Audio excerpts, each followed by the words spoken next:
So hey guys, welcome back to the channel education maker. तो आज के video में हम लोग बात करने वाले हैं एम्स बीएससी नर्सिंग एडमिशन 2025 के कंप्लीट प्रोसेस के बारे में फुल्ली डिटेल में। सबसे पहले हम लोग कवर करेंगे कुछ बेसिक इन्फॉर्मेशन के बारे में एम्स बीएससी नर्सिंग के रिगार्डिंग। उसके बाद हम लोग देखेंगे इंपॉर्टेंट डेट्स के बारे में, यानी कि आपका ऑनलाइन एप्लीकेशन का जो फॉर्म है वो यहाँ पे कब तक डिक्लेयर किया जाएगा एम्स की तरफ से, और आपका एंट्रेंस एग्जामिनेशन कब होगा। ऑल्दो एम्स की तरफ से एग्जामिनेशन का ऑफिशियल डेट रिलीज किया जा चुका है, जिसे वीडियो में आपको आगे बताया जाएगा। एलिजिबिलिटी क्राइटेरिया क्या है, एंट्रेंस एग्जामिनेशन का पैटर्न क्या होने वाला है, डिटेल सिलेबस क्या होगा एम्स बीएससी नर्सिंग के एंट्रेंस एग्जामिनेशन का, रिजर्वेशन क्राइटेरिया क्या है ओबीसी एससी एसटी और पीडब्ल्यूडी वाले कैंडिडेट के लिए, साथ ही आपको किस डेट के बीच का कैटेगरी सर्टिफिकेट बनवाना है ये भी आपको इस वीडियो में बताया जाएगा, क्योंकि काफी सारे स्टूडेंट अपना कैटेगरी सर्टिफिकेट सही टाइम पे नहीं बनवा पाते हैं, जिस कारण वो अगर किसी स्पेसिफिक कैटेगरी के अंडर अप्लाई करते हैं एम्स में, तब उनका सिलेक्शन यहाँ पे नहीं हो पाता उस स्पेसिफिक कैटेगरी में। तो कैटेगरी सर्टिफिकेट का जो डेट है वो काफी इंपॉर्टेंट रोल प्ले करता है अगर आप किसी स्पेशल कैटेगरी के अंडर आते हो। तो टोटल नंबर ऑफ सीट्स कितने हैं, डिफरेंट एम्स में एप्लीकेशन फी क्या लगने वाला है, कॉलेज का फी क्या लगने वाला है, हॉस्टल फी क्या होगा, सभी कुछ इस वीडियो में आपको स्टेप बाय स्टेप बताया जाए। तो वीडियो काफी इंफॉर्मेटिव होने वाला है। अगर आप इस बार नीट का एग्जामिनेशन दे रहे हो और चाहते हो कुछ बैकअप रखना, तो आप बीएससी नर्सिंग का भी फॉर्म फिल कर सकते हो। सबसे पहले यहाँ पे आपको एम्स बीएससी नर्सिंग एडमिशन 2025 की कुछ इंपॉर्टेंट हाइलाइट्स के बारे में पहले से पता होना चाहिए। तो एग्जामिनेशन का जो नेम है ये आपका AIIMS BSc nursing entrance examination के नाम से ये जाना जाता है। कंडक्टिंग अथॉरिटी आपका एम्स न्यू दिल्ली होता है, यानी कि एम्स दिल्ली इस एंट्रेंस एग्जामिनेशन को कंडक्ट करवाता है। एग्जामिनेशन का जो लेवल होता है ये आपका यूजी लेवल पे होता है, यानी कि क्लास 12 पास आउट स्टूडेंट इसके लिए अप्लाई कर सकते हैं, साथ ही क्लास 12 अपीयरिंग स्टूडेंट इसके लिए अप्लाई कर सकते हैं, यानी कि जो स्टूडेंट 2025 में क्लास 12 का एग्जामिनेशन देंगे वो भी इसके लिए अप्लाई कर सकते हैं। एग्जामिनेशन का जो फ्रीक्वेंसी है साल में एक बार कंडक्ट करवाया जाता है। इसके अलावा टोटल 20 सिटीज में इसका एग्जामिनेशन सेंटर होता है। ऑफिशियल वेबसाइट है आपका amsexams.ac.in, यानी कि जो भी ऑफिशियल अपडेट आएगा उसे चेकआउट करने के लिए सिंपली आपको इस वेबसाइट पर जाना होगा, या फिर आप हमारे चैनल को भी सब्सक्राइब कर सकते हो। बाकी यहाँ पे एम्स दिल्ली का कॉन्टैक्ट डिटेल दिया गया है, जो कि आपको काम कब आएगा, एप्लीकेशन फॉर्म को फिल करते टाइम किसी तरीके का परेशानी अगर होता है तब आपको ये कॉन्टैक्ट डिटेल्स काम में आने वाले हैं। बात करें यहाँ पे इंपॉर्टेंट डेट्स के बारे में, तो आपका ऑनलाइन एप्लीकेशन का जो फॉर्म है ये आपका 3rd वीक ऑफ फरवरी में डिक्लेयर कर दिया जाएगा। उसके बाद जो आपका बेसिक रजिस्ट्रेशन है ये आपका 2nd वीक ऑफ फरवरी से शुरू हो जाएगा। उसके बाद कोड जनरेशन आपका 1st वीक ऑफ मार्च से लेकर के 4th वीक ऑफ अप्रैल तक होने वाला है। एप्लीकेशन फॉर्म के सबमिशन का जो डेडलाइन होने वाला है ये आपका 3rd वीक ऑफ अप्रैल होने वाला है, और जो बेसिक रजिस्ट्रेशन का क्लोजिंग डेट है ये भी आपका 3rd वीक ऑफ अप्रैल होने वाला है। उसके बाद जो लास्ट डेट होगा कोड जनरेशन का ये आपका 4th वीक ऑफ अप्रैल होने वाला है, और आपको जो एडमिट कार्ड है मई के महीने में डिक्लेयर किया जाएगा। और फाइनली आपको जो एंट्रेंस एग्जामिनेशन है वो यहाँ पे 1 जून को कंडक्ट करवाया जाएगा, जो कि ऑफिशियली एम्स की तरफ से बता दिया गया है कि आपका जो एग्जामिनेशन 2025 में बीएससी नर्सिंग का वो आपका 1 जून को होने वाला है। उसके बाद आपका जो रिजल्ट है वो यहाँ पे 6 जून 2025 को डिक्लेयर कर दिया जाएगा, जो कि काफी जल्दी डिक्लेयर हो जाता है, क्योंकि एम्स जो है सीबीटी मोड पे आपका एग्जामिनेशन लेता है, जो कि फुल्ली ऑनलाइन होता है, कंप्यूटराइज होता है। इस कारण कॉपी चेकिंग में ज्यादा टाइम नहीं लगता है, और आपको रिजल्ट है 1 वीक के अंडर ही डिक्लेयर कर दिया जाता है। काउंसलिंग आपका जुलाई से अगस्त के बीच में कंप्लीट हो जाएगा। तो इस तरीके से आपका एप्लीकेशन फॉर्म फरवरी के लास्ट वीक में डिक्लेयर किया जाएगा, और फाइनली आपका जो कंप्लीट एडमिशन है वो जुलाई से लेकर के अगस्त के बीच में कंप्लीट हो जाएगा। एम्स बीएससी नर्सिंग का जो एलिजिबिलिटी क्राइटेरिया होता है वो काफी यहाँ पे सिंपल होता है। कैंडिडेट का इंडियन सिटीजन होना यहाँ पे जरूरी है, साथ ही कैंडिडेट का क्लास 12 पास होना जरूरी है किसी भी रिकॉग्नाइज्ड यूनिवर्सिटी और बोर्ड से।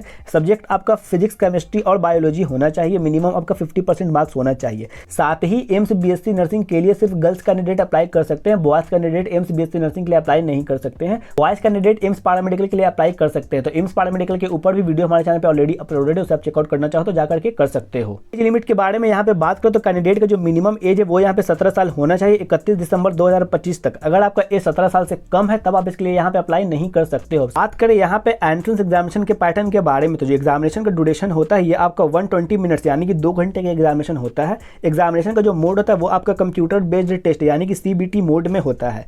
क्वेश्चन का जो टाइप होता है ये आपका मल्टीपल चॉइस क्वेश्चन होते हैं, यानी कि ऑब्जेक्टिव टाइप के क्वेश्चन होते हैं। सब्जेक्टिव टाइप के क्वेश्चन एम्स के नर्सिंग के एग्जामिनेशन में नहीं पूछे जाते हैं। टोटल नंबर ऑफ क्वेश्चन यहाँ पे 100 होते हैं, 100 मार्क्स के, यानी कि एक आंसर सही होने पे आपको 1 नंबर मिलता है। नेगेटिव मार्किंग भी इस एग्जामिनेशन में होता है, यानी कि अगर आपका कोई आंसर गलत होता है, अगर आप कोई आंसर को गलत चूज कर लेते हो तो यहाँ पे आपका 0.25 मार्क्स डिडक्ट किया जाएगा, या फिर -1/3 मार्क्स डिडक्ट यहाँ पे किया जाएगा। एग्जामिनेशन में आपके फिजिक्स, केमिस्ट्री और बायो से क्वेश्चन पूछे जाएंगे। फिजिक्स में 30 मार्क्स के क्वेश्चन पूछे जाएंगे, केमिस्ट्री से 30 मार्क्स के, बायो से 30 मार्क्स के। उसके बाद जनरल नॉलेज से आपके 10 मार्क्स के क्वेश्चन पूछे जाएंगे, तो टोटल मार्क्स यहाँ पे आपके 100 हो गए। तो यहाँ पे आप देख सकते हो कि किस सब्जेक्ट से कितने नंबर के क्वेश्चन यहाँ पे पूछे जाने वाले हैं। बात करें यहाँ पे एंट्रेंस एग्जामिनेशन के डिटेल सिलेबस के बारे में, तो आपका जो सिलेबस होता है वो मेनली क्लास 11th और 12th पे एनसीईआरटी बेस्ड होता है, फुल्ली एनसीईआरटी बेस्ड होता है। क्लास 11th और 12th में जो भी आपने पढ़ा है वहीं से क्वेश्चन यहाँ पे पूछे जाते हैं। कि यहाँ पे आप देखोगे डिटेल सिलेबस मेंशन किया गया है। फिजिक्स में यहाँ पे आपके इन टॉपिक्स से क्वेश्चन पूछे जाने वाले हैं, यहाँ पे आप देख सकते हो। उसके बाद यहाँ पे आप केमिस्ट्री केमिस्ट्री का टॉपिक्स देख सकते हो कि केमिस्ट्री में किन किन चैप्टर से क्वेश्चन पूछे जाने वाले हैं, किन किन टॉपिक से क्वेश्चन यहाँ पे पूछे जाएंगे, यहाँ पे आप देख सकते हो। उसके बाद यहाँ पे आप बायोलॉजी का सिलेबस देख सकते हो कि बायोलॉजी में आपके किन किन चैप्टर से क्वेश्चन पूछे जाने वाले हैं एम्स बीएससी नर्सिंग के एंट्रेंस एग्जामिनेशन में। और फाइनली यहाँ पे आपका 10 नंबर का जो जनरल नॉलेज होने वाला है उसका सिलेबस देख सकते हो। मेनली आपके history, science, geography, culture, general policy या फिर करंट अफेयर से भी क्वेश्चन यहाँ पे पूछे जाने वाले हैं, तो यहाँ पे आप देख लोगे। तो मेनली आपको फिजिक्स, केमिस्ट्री और बायोलॉजी पे फोकस करना है, तो आपका जो एंट्रेंस एग्जामिनेशन है वो यहाँ पे इजीली क्रैक हो जाएगा। बात करें यहाँ पे रिजर्वेशन क्राइटेरिया के बारे में, तो ओबीसी के लिए 27%, एससी के लिए 15%, एसटी के लिए 7.5 और ईडब्ल्यूएस के लिए 10% सीट्स यहाँ पे रिजर्व है। बाकी यहाँ पे इंपॉर्टेंट पॉइंट मेंशन किया गया, जैसे आप वीडियो को पॉज करके पढ़ना चाहो तो पढ़ सकते हो। बाकी यहाँ पे ओबीसी एनसीएल का सर्टिफिकेट यहाँ पे आपको लगाना होगा। जो सर्टिफिकेट का जो डेट है ये आपको ध्यान में रखना है। तो ओबीसी एनसीएल का जो इशू डेट होना चाहिए वो आपका 9/6/2024 से लेकर के 8/6/2025 के बीच का होना चाहिए। तो ये जो प्रोस्पेक्टस ये 2024 का प्रोस्पेक्टस है, तो यहाँ पे डेट आप एक साल आगे बढ़ा लोगे, यानी कि 9/6/2023 को आप 9/6/2024 समझोगे और 8/6/2024 को आप 8/6/2025 समझोगे। तो इन्हीं डेट के बीच का आपका सर्टिफिकेट होना चाहिए। इसी के बीच आपको अपना सर्टिफिकेट बनवाना है ओबीसी एनसीएल का, क्योंकि डेट को लेकर के काफी सारे स्टूडेंट के मन में डाउट होता है और काफी सारे स्टूडेंट अपना कैटेगरी सर्टिफिकेट नहीं लगा पाते हैं क्योंकि उनका डेट कुछ और होता है। तो इसीलिए आपको डेट पे खास ध्यान देना है। उसके बाद यहाँ पे एससी और एसटी का मेंशन किया गया, इसे आप वीडियो को पॉज करके पढ़ सकते हो। और यहाँ पे पीडब्ल्यूबीडी का मेंशन किया गया, इसे भी आप देख सकते हो। उसके अलावा इंपॉर्टेंट यहाँ पे ईडब्ल्यूएस के लिए, तो ईडब्ल्यूएस का जो सर्टिफिकेट है वो आपका 1/4/2025 से लेकर के 8/6/2025 के बीच का होना चाहिए। अगर आपका ईडब्ल्यूएस का सर्टिफिकेट इन डेट के बीच का नहीं है तब यहाँ पे आप कैटेगरी सर्टिफिकेट नहीं लगा सकोगे। तब यहाँ पे आपको मेनली जनरल कैटेगरी के अंडर ही अप्लाई करना होगा। तो अगर आप किसी स्पेशल कैटेगरी के अंडर अप्लाई कर रहे हो तो यहाँ पे जो सर्टिफिकेट का जो इशू का डेट है उस पर आपको ध्यान देना है। टोटल नंबर ऑफ सीट्स कितने हैं एम्स बीएससी नर्सिंग में, डिफरेंट एम्स में, यहाँ पे आप क्लियरली आसानी से देख सकते हो। यहाँ पे आपका एम्स का नेम मेंशन किया गया। एम्स दिल्ली में टोटल आपके 96 सीट्स अवेलेबल हैं, बठिंडा में 60 सीट्स, भोपाल में 90 सीट्स। उसके बाद यहाँ पे जोधपुर में 100 है, मंगलागिरी में 100 है, पटना में 75 है, ऋषिकेश में 100 है, गुवाहाटी में 60 है। यानी कि टोटल नंबर ऑफ सीट्स आपके 1 2 3 1 यहाँ पे अवेलेबल है, सभी एम्स का मिला करके यहाँ पे आप देख सकते हो। बाकी यहाँ पे कैटेगरी वाइज सीट्स को डिवाइड किया गया है। तो जनरल के लिए 37 सीट्स हैं, ईडब्ल्यूएस के लिए 9 सीट्स हैं, ओबीसी के लिए 25 है, एससी के लिए 13 है, एसटी के लिए 7 है। उसी तरीके से सभी एम्स का देख सकते हो कि किस कैटेगरी के लिए कितने सीट्स अवेलेबल है एम्स में। सिंपली वीडियो को पॉज करके यहाँ पे आप आसानी से देख सकते हो। टोटल यहाँ पे जनरल के लिए 484 सीट्स, जनरल पीडब्ल्यूबीडी के लिए 23 सीट्स, ईडब्ल्यूएस के लिए 117 सीट्स,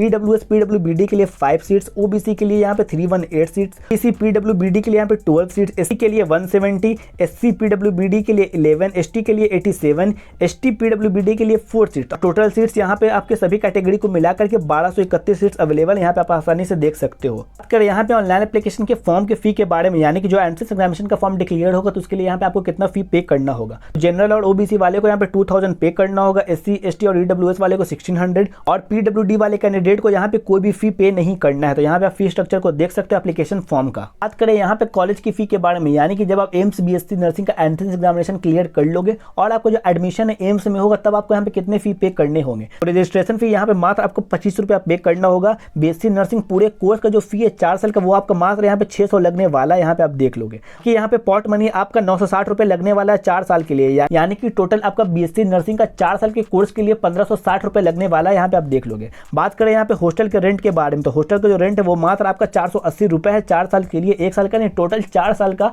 सिर्फ 480 रुपए आपका फी यहाँ पे लगने वाला है। बाकी यहाँ पे हॉस्टल का सिक्योरिटी मनी आपसे 1000 रुपए लिया जाएगा जो कि रिफंडेबल होगा, आपको रिफंड कर दिया जाएगा। तो यहाँ पे देख सकते हो कि फी स्ट्रक्चर काफी कम है, जिस कारण इसमें थोड़ा कंपटीशन होता है। तो आपको अपने प्रिपरेशन को बूस्ट करने के लिए अभी से ही लगना होगा, तभी आप इस एंट्रेंस एग्जामिनेशन को क्रैक कर सकते हो। बाकी इंपॉर्टेंट बुक्स का लिंक आपको वीडियो डिस्क्रिप्शन में मिल जाएगा, वहां आप इसे चेकआउट करना चाहो तो कर सकते हो।